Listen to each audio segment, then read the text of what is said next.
আলহামদুলিল্লাহ, আমরা সর্বপ্রথম সেই মহান আল্লাহ পাকের দরবারে শুকরিয়া আদায় করি যে মহান আল্লাহ সুবহানাহু ওয়া তাআলা আমাদেরকে মহামূল্যবান গুরুত্বপূর্ণ একটি মাসের খুব কাছাকাছি সময়ে আল্লাহ পাক আমাদেরকে জুমার 2 রাকাত ফরজ নামাজ আদায় করার লক্ষ্যে মসজিদের মধ্যে আসার তৌফিক দান করেছেন, সুযোগ করে দিয়েছেন। এজন্য আমরা সকলেই সেই মহান আল্লাহ পাকের দরবারে অন্তরের গভীর থেকে শুকরিয়া আদায় করি, বলি আলহামদুলিল্লাহ। উপস্থিতি হযরত, আজকে হইল এই বছরের শাবান মাসের শেষ জুমা। আজকের দিন হইল এই বছরের শাবান মাসের কি শেষ জুমা। আগামীর জুমা হবে রমজানুল মুবারক মাসের প্রথম জুমা। উপস্থিতি হযরত, বিশ্ব নবী মুহাম্মদুর রাসূলুল্লাহ সাল্লাল্লাহু আলাইহি ওয়াসাল্লাম যখন শাবান মাসের শেষ মুহূর্ত চলে আসতো, তখন বিশ্ব নবী মুহাম্মদুর রাসূলুল্লাহ সাল্লাল্লাহু আলাইহি ওয়াসাল্লাম সাহাবায়ে কেরাম রাদিয়াল্লাহু তাআলা আনহুমদেরকে নিয়ে গুরুত্বপূর্ণ একটি ভাষণ প্রদান করতেন। রাসূল কারীম সাল্লাল্লাহু আলাইহি ওয়াসাল্লাম যখন শাবান মাসের শেষ মুহূর্ত চলে আসতো, শেষ মুহূর্তে বিশ্বনবী মুহাম্মদুর রাসূলুল্লাহ সাল্লাল্লাহু আলাইহি ওয়াসাল্লাম সাহাবায়ে কেরাম রাদিয়াল্লাহু তাআলা আনহুমদেরকে নিয়ে গুরুত্বপূর্ণ একটি ভাষণ প্রদান করতেন। ভাষণের উদ্দেশ্য ছিল সাহাবায়ে কেরাম রাদিয়াল্লাহু তাআলা আনহুম সহ তাদের মাধ্যমে গোটা মুসলিম উম্মার কাছে রমজানুল মুবারক মাসের পয়গাম পৌঁছানো। রমজানুল মুবারক মাসের পয়গাম কি পৌঁছানো, যে যাতে করে মানুষ রমজানুল মুবারক মাসের রোজার ফজিলত, তারাবির ফজিলত, ইফতারের ফজিলত, সেহরির ফজিলত এবং কিয়ামুল লাইলের ফজিলত ও সওয়াবের কথা শুনে আমলের প্রতি আগ্রহী হয়ে ওঠে। আমলের প্রতি আগ্রহী হয়ে ওঠে। এজন্য বিশ্বনবী মুহাম্মদুর রাসূলুল্লাহ সাল্লাল্লাহু আলাইহি ওয়াসাল্লাম শাবান মাসের শেষ মুহূর্তে সাহাবায়ে কেরাম রাদিয়াল্লাহু তাআলা আনহুম সহ তাদের মাধ্যমে গোটা মুসলিম উম্মার কাছে গুরুত্বপূর্ণ একটি ভাষণ কি প্রদান করতেন। প্রিয় উপস্থিতি, খেয়াল করে দেখবেন, আমরা দুনিয়াতে যাহা কিছুই করে থাকি না কেন, কিছু লাভ এবং কিছু পাওয়ার আশায় করে থাকি। মানুষ দুনিয়াতে যাহা কিছুই করে না কেন, কিছু লাভ এবং কিছু পাওয়ার আশায় কি করে থাকে। ঠিক একই রকম ভাবে বিশ্ব নবী মুহাম্মদুর রাসূলুল্লাহ সাল্লাল্লাহু আলাইহি ওয়াসাল্লাম মানুষকে আখিরাতমুখী করার জন্য, মানুষ যাতে করে পরকালীন জিন্দেগিতে সফলতা অর্জন করতে পারে, মানুষের পরকালীন জিন্দেগি যাতে করে কল্যাণকর হয়, ঠিক এ কারণে বিশ্বনবী মুহাম্মদুর রাসূলুল্লাহ সাল্লাল্লাহু আলাইহি ওয়াসাল্লাম মানুষকে আখিরাতমুখী করার জন্য, পরকালীন জিন্দেগির সফলতার জন্য, শান্তির জন্য বিশ্বনবী মুহাম্মদুর রাসূলুল্লাহ সাল্লাল্লাহু আলাইহি ওয়াসাল্লাম কিছু লাভ এবং কিছু কল্যাণকর কথা বান্দার কাছে বলে গেছেন। কেন গেছেন?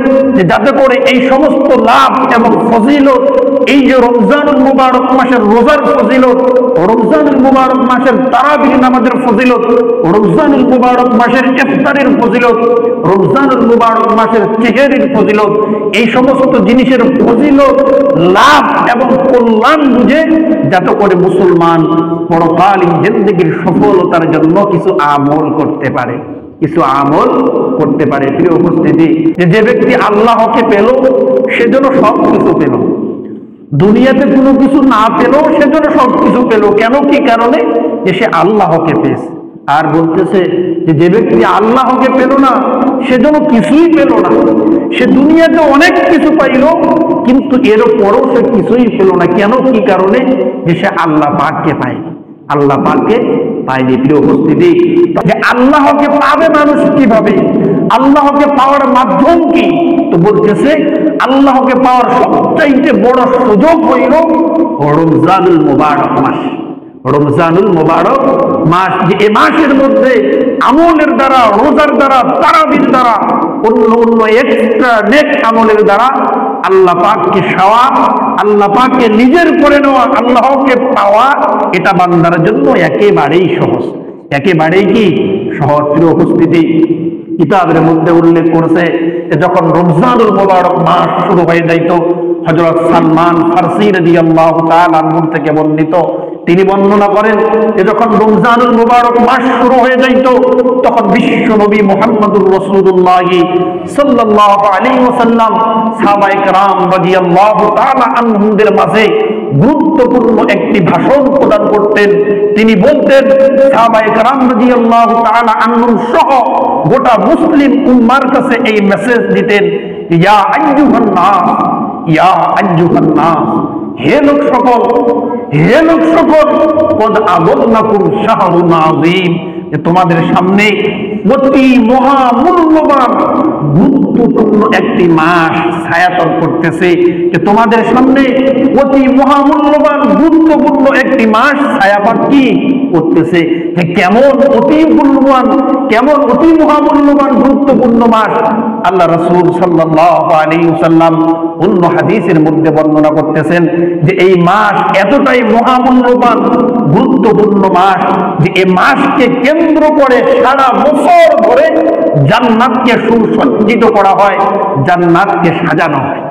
যে এ মাস এমন গুরুত্বপূর্ণ মাস যে এ মাস আসার সাথে সাথে যখন রমজানুল মুবারক মাসের প্রথম রাত চলে আসে, বলতেছে যে রমজানুল মুবারক মাসের প্রথম রাত চলে আসার সাথে সাথে জান্নাতের তলদেশ থেকে এমন একটি মনোমুগ্ধকর হাওয়া প্রবাহিত হয়, বাতাস প্রবাহিত হয়, এবং যেই বাতাস সমস্ত জান্নাতবাসীকে মনোমুগ্ধকর, মনোরঞ্জিত করে তোলে, যা কখনো জান্নাতবাসীরা ইতিপূর্বে আর কখনো সেই মনোমুগ্ধকর বাতাস তারা কখনো অনুভব করেনি, কখনো অনুভব করেনি। যে এ মাস এমন মাস যে এ মাস আসার সাথে সাথে জান্নাতের সমস্ত দরজাকে খুলে দেওয়া হয়, জান্নাতের একটা দরজাকেও বন্ধ রাখা হয় না। যে এ মাস এমন মাস যে এ মাস আসার সাথে সাথে জাহান্নামের সমস্ত দরজাকে বন্ধ করে দেওয়া হয়, যে একটা দরজাও জাহান্নামের খোলা রাখা হয় না। প্রিয় উপস্থিতি, মুসলমান যাতে করে এ মাসের মধ্যে অনায়াসে দ্বিধাহীন ভাবে, বাধাহীন ভাবে আল্লাহ পাকের ইবাদত করতে পারে, বাধাহীন ভাবে, দ্বিধাহীন ভাবে যাতে করে মুসলমান প্রশান্ত মন নিয়ে, প্রশান্ত হৃদয় নিয়ে যাতে করে আল্লাহ পাকের ইবাদত করতে পারে, যাতে করে বান্দার ইবাদতের মধ্যে শয়তান কোন রকমের বাধা সৃষ্টি করতে না পারে, এজন্য এ মাস আসার সাথে সাথে আল্লাহ পাক জিবরিল আলাইহিস সালাতু ওয়াস সালামকে হুকুম করেন, জিবরিল জমিনের মধ্যে অবতরণ করো, জিবরিল জমিনের মধ্যে নামো, এবং যেই সমস্ত বড় বড় অহংকারী শয়তান আছে তাদের গলার মধ্যে শিকল বাঁধো, বেঁধে তাদেরকে সমুদ্রের মধ্যে নিক্ষেপ করো, যে যাতে করে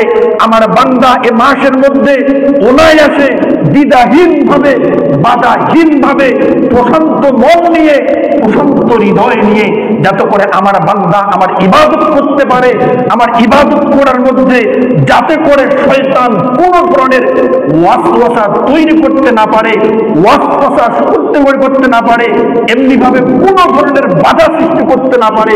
এজন্য আল্লাহ পাক স্বয়ং নিজেই রমজানুল মুবারক মাস শুরু হবার সাথে সাথে জিবরিল আলাইহিস সালাতু ওয়াস সালামকে নির্দেশ দেন, জিবরিল জমিনের মধ্যে অবতরণ করো, এবং যেই সমস্ত অহংকারী শয়তান আছে, যেই সমস্ত শয়তান আমার বান্দার ইবাদতের মধ্যে বাধা তৈরি করতে পারে, বাধা সৃষ্টি করতে পারে, এই সমস্ত অহংকারী শয়তানদের গোলার মধ্যে শিকল বেঁধে তাদেরকে সমুদ্রের মধ্যে নিক্ষেপ করো।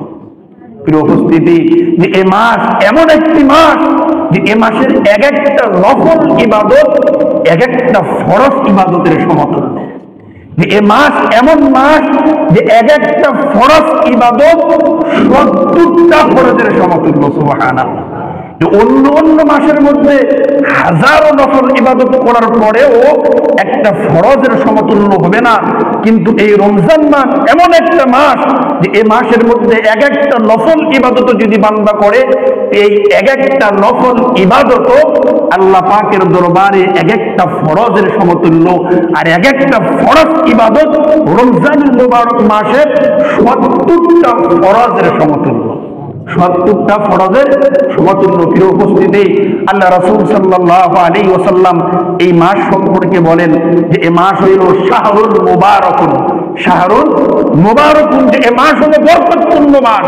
এ মাসের মধ্যে আমলের মধ্যেও বরকত, এ মাসের মধ্যে কাজের মধ্যেও বরকত, এ মাসের মধ্যে খাওয়ার মধ্যেও বরকত, এ মাসের মধ্যে নামাজের মধ্যেও বরকত, এ মাসের মধ্যে তারাবির মধ্যেও বরকত, এ মাসের মধ্যে হায়াতের মধ্যেও বরকত, এ মাসের মধ্যে দান করার মধ্যেও বরকত, এ মাসের মধ্যে অন্যকে খাওয়ানোর মধ্যেও কি বরকত। শুধু বরকত আর বরকত, বরকত আর বরকত। সেই মাসের নাম হইল কি রমজান মুবারক মাস। উপস্থিতি, শুধুমাত্র তাই না, পরিশেষে বিশ্বনবী মুহাম্মদুর রাসূলুল্লাহ সাল্লাল্লাহু আলাইহি ওয়াসাল্লাম হাদিসের মধ্যে বর্ণনা করতেছেন, মান সামা রমাদানা ঈমানান ওয়া ইহতিসাবান গুফিরা লাহু মা তাকদ্দামা মিন যামবিহি। আল্লাহ রাসূল সাল্লাল্লাহু আলাইহি ওয়াসাল্লাম বলেন, মান সামা রমাদানা ঈমানান, যদি কোনো মুসলমান এ মাসের মধ্যে ঈমান থাকা অবস্থায় ইহতিসাবান, সওয়াবের নিয়তে, মান সামা রমাদান, যদি কোনো মুসলমান রমজানুল মুবারক মাসের মধ্যে রোজা রাখে, বিশ্বনবী মুহাম্মদুর রাসূলুল্লাহ সাল্লাল্লাহু আলাইহি ওয়াসাল্লাম বলতেছেন, গুফিরা লাহু মা তাকদ্দামা মিন যামবিহি, যে আল্লাহ পাক এই ব্যক্তির অতীত জীবনের সমস্ত গুনাহ খাতাগুলিকে এই রোজার মাধ্যমে ক্ষমা করে দেয়। সুবহানাল্লাহ। মান সামা রমাদানা ঈমানান ওয়া ইহতিসাবান গুফিরা লাহু মা তাকদ্দামা মিন যামবিহি। রাসূল সাল্লাল্লাহু আলাইহি ওয়াসাল্লাম এই মাসের ফজিলত সম্পর্কে বিভিন্ন হাদিস এবং বিভিন্ন ভাবে বুঝানোর পরে শেষের মধ্যে বলতেছে যে এই রমজানুল মুবারক মাস বান্দার কাছে কতটা গুরুত্বপূর্ণ মাস, যে এই মাস হইল ঈমানান, যদি কোনো মুসলমান ঈমান থাকা অবস্থায় ইহতিসাবান, সওয়াবের নিয়তে, মান সামা রমাদান, রমজানুল মুবারক মাসের মধ্যে রোজা রাখে, আল্লাহ রাসূল সাল্লাল্লাহু আলাইহি ওয়াসাল্লাম বলতেছেন, গুফিরা লাহু মা তাকদ্দামা মিন যামবিহি, যে আল্লাহ পাক এই বান্দার রোজার বরকতে, রমজানুল মুবারক মাসের রোজার বরকতে আল্লাহ পাক তার অতীত জীবনের সমস্ত গুনাহ খাতাগুলিকে মাফ করে দেয়। প্রিয় উপস্থিতি, তো সেই মাস আমাদের অতি নিকটে, সেই মাস আমাদের কি অতি নিকটে। আজকেও সেই মাসকে কেন্দ্র করে তারাবির নামাজ হইতে পারে, আজকে না হলে আগামীকাল অটোমেটিকলি এমনি এমনি তারাবির নামাজ কি হবে। প্রিয় উপস্থিতি, তো সেই মাস আমাদের অতি নিকটে, যেই মাসের জন্য রাসূল কারীম সাল্লাল্লাহু আলাইহি ওয়াসাল্লাম তিনি মাসুম, তেনার কোনো গুনাহ নেই, এরপরও রাসূল কারীম সাল্লাল্লাহু আলাইহি ওয়াসাল্লাম যেই রমজানুল মুবারক মাসকে কেন্দ্র করে তিনি তেনার নিজের জন্য এবং সমস্ত উম্মতের জন্য সেই রজব মাস থেকে দোয়া করতেন, আল্লাহুম্মা বারিক লানা ফি রজব ওয়া শাবান ওয়া বাল্লিগনা রমাদান। আয় আল্লাহ, আমাকে এবং আমার উম্মতকে আপনি রমজানুল মুবারক মাস পর্যন্ত হায়াত বৃদ্ধি করে দেন। কেন, কি কারণে? যাতে করে আপনার এই ফজিলতপূর্ণ মাসকে পেয়ে রোজা রেখে তারাবির নামাজ আদায় করে অন্য এক্সট্রা বাড়তি নেক আমল করে আপনার সন্তুষ্টি অর্জন করতে পারে। এজন্য স্বয়ং নিজেই বিশ্বনবী মুহাম্মদুর রাসূলুল্লাহ সাল্লাল্লাহু আলাইহি ওয়াসাল্লাম সেই রজব মাস থেকে আল্লাহ পাকের দরবারে নিজের এবং তেনার উম্মতের জন্য, আমাদের জন্য দোয়া করতেন। প্রিয় উপস্থিতি, তো সেই মাস আমাদের অতি কি নিকটে। এজন্য আমরা সকলে রমজানুল মুবারক মাসের মধ্যে অবশ্যই রোজা রাখবো এবং তারাবির নামাজ পড়বো এবং অন্য এক্সট্রা নেক আমল করে আল্লাহ পাকের সন্তুষ্টি অর্জন করব, করার জন্য কি করব, চেষ্টা করব।